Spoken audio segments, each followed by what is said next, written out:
Hello friends, NCERT science class 10 की इस video में आपका स्वागत है। फ्रेंड, इस वीडियो में हम साइंस के चैप्टर 10 प्रकाश, परावर्तन तथा अपवर्तन से रिलेटेड इंपॉर्टेंट ऑब्जेक्टिव क्वेश्चंस देखेंगे। फ्रेंड, इस वीडियो में सिलेक्टेड एमसीक्यू क्वेश्चंस दिए गए हैं जो आपकी प्रिपरेशन के लिए काफी फायदेमंद होगी। तो आइए इस वीडियो को शुरू करते हैं। हमारे लिए पहला क्वेश्चन है, तारों का टिमटिमाना किस प्रकाशिक परिघटना पर आधारित है। तो देखिए, इस क्वेश्चन का जवाब जानने से पहले हमें समझना होगा कि तारों का टिमटिमाना मतलब क्या। देखिए, अगर आप तारों को निहारें तो आप देखेंगे कि उसकी जो ब्राइटनेस है वह घटती बढ़ती रहती है। तो इसी परिघटना को ही कहा जाता है तारों का टिमटिमाना। तो इस क्वेश्चन में हमें बताना है कि तारों का टिमटिमाना किस प्रकाशिक परिघटना पर आधारित है। ऑप्शन दिया हुआ है वायुमंडलीय परावर्तन, वायुमंडलीय अपवर्तन, प्रकाश का विवर्धन या प्रकाश का तरंग प्राकृति। तो देखिए, तारों के टिमटिमाने के पीछे का जो कारण है वह है वायुमंडलीय अपवर्तन। नेक्स्ट क्वेश्चन है, गोलीय दर्पण के परावर्तक पृष्ठ के केंद्र बिंदु को क्या कहते हैं। ऑप्शन दिया हुआ है वक्रता केंद्र, दर्पण का ध्रुव, मुख्य अक्ष या वक्रता त्रिज्या। तो देखिए, कोई भी गोलीय दर्पण की जो मिडिल पॉइंट होती है उससे हम P द्वारा इंडिकेट करते हैं और इसी पॉइंट P को दर्पण का ध्रुव कहा जाता है, यानी पोल ऑफ द मिरर। अगला क्वेश्चन में हमें बताना है, अवतल दर्पण द्वारा वस्तु का आभासी तथा सीधा प्रतिबिंब बनता है जब वस्तु होता है। यानी इस क्वेश्चन में हमें बताना है कि किस स्थिति में अवतल दर्पण किसी वस्तु का आभासी और सीधा प्रतिबिंब बनाता है। ऑप्शन दिया हुआ है जब वस्तु अनंत पर हो, या C और F के बीच हो, या P तथा F के बीच हो, या F पर हो। तो हमें बताना है कि कौन सी ऐसी स्थिति है जहां पर वस्तु को रखा जाए तो अवतल दर्पण उस वस्तु का आभासी और सीधा प्रतिबिंब बनाएगा। तो देखिए, अवतल दर्पण जो है ये किसी वस्तु का आभासी और वास्तविक दोनों प्रकार का प्रतिबिंब बना सकता है। तो कोई भी अवतल दर्पण जो है वह किसी वस्तु का आभासी और सीधा प्रतिबिंब सिर्फ एक ही स्थिति में बना सकता है, जब वह वस्तु P और F के बीच हो। यानी कोई भी वस्तु अगर दर्पण का ध्रुव और दर्पण के फोकस के बीच रखा जाए तो वैसे स्थिति में वस्तु का प्रतिबिंब जो होगा वह आभासी और सीधा होगा। इसलिए सही जवाब होगा P और F के बीच। नेक्स्ट क्वेश्चन है, अवतल दर्पण के लिए वस्तु और प्रतिबिंब का आकार समान होता है जब वस्तु होती है। ऑप्शन दिया हुआ है F पर, C पर, अनंत पर या C से परे। इस क्वेश्चन में हमें बताना है कि किसी वस्तु को अवतल दर्पण के केस में कहां पर रखें कि उसका प्रतिबिंब समान आकार का बने, यानी प्रतिबिंब का आकार और वस्तु का आकार एक जैसा हो। तो देखिए, कोई भी वस्तु को अवतल दर्पण के अगर C बिंदु पर रखा जाए, यानी वक्रता केंद्र पर रखा जाए, तो वैसी स्थिति में प्रतिबिंब का जो आकार होगा वह वस्तु के आकार के बराबर होगा। ऐसी स्थिति में वस्तु का वास्तविक और उल्टा प्रतिबिंब बनेगा। इसलिए सही जवाब होगा C पर। नेक्स्ट क्वेश्चन, अवतल दर्पण का उपयोग कहां कहां होता है। ऑप्शन दिया हुआ है शेविंग दर्पण के रूप में, गाड़ियों के हेडलाइट्स में, दंत विशेषज्ञ द्वारा यानी डेंटिस्ट द्वारा, या उपर्युक्त सभी। तो देखिए, अवतल दर्पण का उपयोग जो है वह तीनों ऑप्शन में होता है, यानी शेविंग दर्पण के रूप में भी होता है, गाड़ियों के हेडलाइट में भी होता है और डेंटिस्ट द्वारा भी होता है। अवतल दर्पण क्या करती है कि किसी इमेज का बड़ा प्रतिबिंब बनाती है ताकि उस इमेज को हम बेहतर ढंग से देख सके। इसलिए सही जवाब होगा उपर्युक्त सभी। अगला क्वेश्चन, गाड़ियों में पीछे के दृश्य को देखने के लिए कौन सी दर्पण उपयोग की जाती है। ऑप्शन हमारे पास है समतल दर्पण, उत्तल दर्पण, अवतल दर्पण या इनमें से कोई नहीं। तो देखिए, गाड़ियों में बैक मिरर के रूप में जो यूज किया जाता है वह है उत्तल दर्पण यानी कन्वेक्स मिरर। कन्वेक्स मिरर में क्या होता है कि किसी वस्तु का छोटा प्रतिबिंब बनता है जिसके कारण बहुत बड़े क्षेत्र को कवर किया जा सकता है। इसलिए गाड़ियों में पीछे के दृश्य को देखने के लिए उत्तल दर्पण यानी कन्वेक्स मिरर का यूज किया जाता है। नेक्स्ट क्वेश्चन काफी इंपॉर्टेंट है। इसमें हमें बताना है गोलीय दर्पण की वक्रता त्रिज्या r तथा फोकस दूरी f के बीच का संबंध क्या है।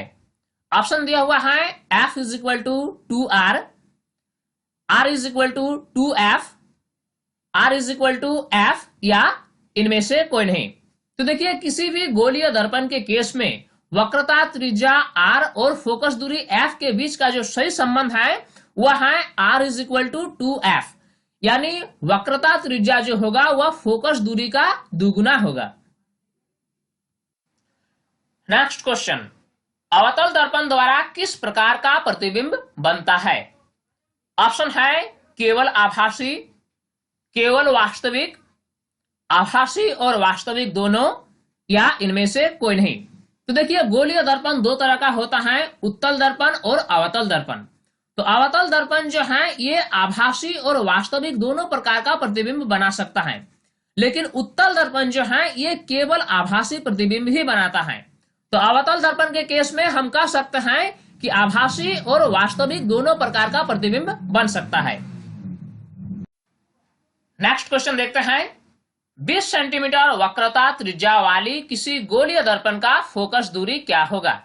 देखिए एक गोलीय दर्पण दिया हुआ है जिसकी वक्रता त्रिज्या 20 सेंटीमीटर है, तो इस दर्पण का फोकस दूरी क्या होगा ये हमें बताना है। ऑप्शन दिया हुआ है 20 सेंटीमीटर, 10 सेंटीमीटर, 5 सेंटीमीटर या 40 सेंटीमीटर। तो देखिए किसी भी गोलीय दर्पण के केस में जो फोकस दूरी होती है वह वक्रता त्रिज्या का आधा होता है, क्योंकि हम जानते हैं कि r is equal to 2f होता है। तो r के जगह पर हम 20 सेंटीमीटर पुट कर देंगे और उसको 2 से भागा दे देंगे। इस प्रकार f का वैल्यू यानी फोकस दूरी का जो वैल्यू होगा वह 10 सेंटीमीटर होगा। तो हम कह सकते हैं कि उस गोलीय दर्पण का फोकस दूरी 10 सेंटीमीटर है। अब आइए अगला क्वेश्चन देखते हैं, निम्नलिखित में से कौन सा दर्पण सूत्र है। ऑप्शन हमारे पास है 1 divided by v minus 1 divided by u is equal to 1 divided by f, या 1 divided by v plus 1 divided by u is equal to 1 divided by f। Option 3 है 1 divided by f plus 1 divided by v is equal to 1 divided by u, या इनमें से कोई नहीं। तो इसमें हमें चुनना है कि कौन सा इक्वेशन जो है वह दर्पण सूत्र है। तो दर्पण सूत्र का सही फॉर्म है 1 divided by v plus 1 divided by u is equal to 1 divided by f। हमारा अगला क्वेश्चन भी ठीक उसी तरह का है। इस क्वेश्चन में हमें बताना है कि निम्नलिखित में से कौन सा लेंथ सूत्र है। पिछले क्वेश्चन में हमने दर्पण सूत्र देखा, इस क्वेश्चन में हम लेंथ सूत्र देखेंगे। ऑप्शन दिया हुआ है 1 divided by v minus 1 divided by u is equal to 1 divided by f। Second option है 1 divided by v plus 1 divided by u is equal to 1 divided by f। Third option है 1 divided by f plus 1 divided by v is equal to 1 divided by u, और last option है इनमें से कोई नहीं। तो length सूत्र का सही इक्वेशन है 1 divided by v minus 1 divided by u is equal to 1 divided by f। Next question, कांच के स्लैब के ऊपर से देखने पर अक्षर उठे हुए प्रतीत होते हैं, यह किस प्रकाशिक परिघटना पर आधारित है। देखिए किसी प्रिंटेड पेपर पर अगर कांच के स्लैब को रख दिया जाए तो उसमें अक्षर उठे हुए दिखाई देते हैं। तो हमें इस क्वेश्चन में बताना है कि ये जो घटना है ये किस प्रकाशिक परिघटना पर आधारित है। ऑप्शन हमारे पास दिया हुआ है प्रकाश का परावर्तन, प्रकाश का अपवर्तन, प्रकाश का विवर्तन, या इनमें से कोई नहीं। तो देखिए इस तरह की जो परिघटना होती है ये प्रकाश के अपवर्तन के कारण ही होती है। अगला क्वेश्चन भी कुछ उसी तरह का है, पानी में आंशिक रूप से डूबी पेंसिल मुड़ी हुई प्रतीत होती है, यह किस प्रकाशिक परिघटना पर आधारित है। देखिए कोई भी पेंसिल को अगर हम पानी में आधा डुबाते हैं तो हमें पेंसिल टेढ़ी दिखाई देती है, मुड़ी हुई दिखाई देती है। तो हमें बताना है कि ये किस प्रकाशिक परिघटना पर आधारित है। ऑप्शन हमारे पास है प्रकाश का परावर्तन, प्रकाश का अपवर्तन, प्रकाश का विवर्धन, या इनमें से कोई नहीं। तो ये परिघटना जो है ये भी प्रकाश के अपवर्तन के कारण ही होती है। चलिए अगला क्वेश्चन काफी इंपॉर्टेंट है। इसमें हमें बताना है कौन सी भौतिक राशि की कोई इकाई नहीं होती है। जनरली हम जानते हैं कि कोई भी भौतिक राशि की एक इकाई होती है। जैसे दूरी को हम मीटर में नापते हैं, द्रव्यमान को किलोग्राम में नापते हैं, उसी प्रकार स्पीड को मीटर प्रति सेकंड में नापते हैं। तो इस क्वेश्चन में हमें बताना है कि कौन सा ऐसा ऑप्शन है जिसका कोई इकाई नहीं है। ऑप्शन हमारे पास दिया हुआ है लेंस की क्षमता, लेंस की फोकस दूरी, अपवर्तनांक या प्रकाश की चाल। तो देखिए इन सभी ऑप्शंस में से अपवर्तनांक यानी रिफ्रैक्टिव इंडेक्स एक ऐसी भौतिक राशि है जिसकी कोई इकाई नहीं होती है। अपवर्तनांक को म्यू से इंडिकेट किया जाता है और यह होता है प्रकाश की चाल, निर्वात में प्रकाश की चाल भागा किसी माध्यम में प्रकाश की चाल, यानी म्यू इज इक्वल टू होता है c डिवाइडेड बाई v। तो चूंकि जब चाल को हम चाल से भागा देंगे तो इस प्रकार हमें कोई इकाई प्राप्त नहीं होगी, यानी अपवर्तनांक जो है ये एक ऐसी भौतिक राशि है जिसका कोई इकाई नहीं है। इस क्वेश्चन में हमें बताना है निर्वात में प्रकाश की चाल क्या होती है। ऑप्शन हमारे पास है 3 × 10⁸ सेंटीमीटर पर सेकेंड, 3 × 10⁸ मीटर पर सेकेंड, 3 × 10⁵ मीटर पर सेकेंड या 3 × 10⁵ सेंटीमीटर पर सेकेंड। तो वैक्यूम में प्रकाश की चाल होती है 3 × 10⁸ मीटर पर सेकेंड। अगला क्वेश्चन है लेंस की क्षमता का एसआई मात्रक क्या है। ऑप्शन है मीटर, वाट, डायफ्टर या आफ्टर। तो लेंस के पावर का एसआई मात्रक है डायफ्टर। उत्तल दर्पण किस प्रकार का प्रतिबिंब बनाता है। ऑप्शन है केवल आभासी, केवल वास्तविक, वास्तविक और आभासी दोनों, या इनमें से कोई नहीं। तो देखिए ये हमने पहले भी डिस्कस किया कि गोलीय दर्पण दो तरह के होते हैं, उत्तल दर्पण और अवतल दर्पण। अवतल दर्पण में आभासी और वास्तविक दोनों प्रकार के प्रतिबिंब बनते हैं, जबकि उत्तल दर्पण में केवल आभासी प्रतिबिंब ही बनता है। इसलिए सही जवाब क्या होगा, केवल आभासी। यह एक इंपॉर्टेंट क्वेश्चन है। स्नेल का नियम संबंधित है, यानी किस प्रकाशिक परिघटना का संबंध स्नेल के नियम से है। ऑप्शन हमारे पास है प्रकाश के परावर्तन से, प्रकाश के अपवर्तन से, उपर्युक्त दोनों से, या इनमें से कोई नहीं। तो देखिए स्नेल का नियम बताती है कि sine i divided by sine r is equal to a constant quantity, यानी आई जो है वह है आपतित कोण और आर जो है वह है अपवर्तित कोण। तो इन दोनों का रेशियो यानी साइन आई और साइन आर का जो रेशियो होगा वह एक कांस्टेंट क्वांटिटी होगा जिससे हम म्यू द्वारा इंडिकेट करते हैं, और म्यू है माध्यम का अपवर्तनांक। तो इस प्रकार ये इक्वेशन जो है ये है स्नेल का नियम, और ये इक्वेशन का संबंध है प्रकाश के अपवर्तन से। अब अगला क्वेश्चन देखते हैं। किसी उत्तल लेंस की क्षमता 2 डायफ्टर है, इस लेंस की फोकस दूरी क्या होगी।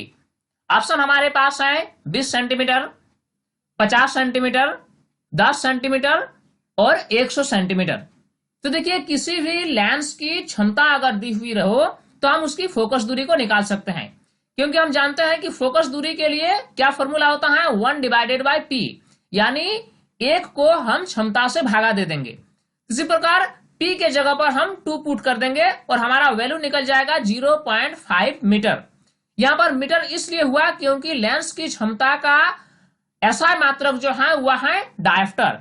तो जब हम क्षमता को डायफ्टर में लिए यानी एसआई मात्रक में लिए तो हम दूरी को भी मीटर में ही लेंगे, इसलिए एफ का जो वैल्यू निकलेगा वह मीटर में ही निकलेगा। तो इस प्रकार 0.5 मीटर निकला फोकस दूरी। तो चूंकि इसको अगर हम सेंटीमीटर में कन्वर्ट करेंगे तो 100 से गुना करना होगा, यानी 50 सेंटीमीटर होगा। इस प्रकार उस उत्तल लेंस का फोकस दूरी होगा 50 सेंटीमीटर। तो फ्रेंड्स, उम्मीद करता हूं ये वीडियो आपके लिए काफी फायदेमंद होगी, और अगर इस वीडियो को आपने अभी तक लाइक नहीं किया तो लाइक जरूर करें। साथ ही हमारे यूट्यूब चैनल साइंस प्लेटफॉर्म को जरूर सब्सक्राइब कर लें और नोटिफिकेशन बेल को ऑन कर लें, ताकि आने वाले समय में नए नए वीडियोस की नोटिफिकेशन आपको आसानी से मिलती रहे। फ्रेंड, तब तक के लिए बाय।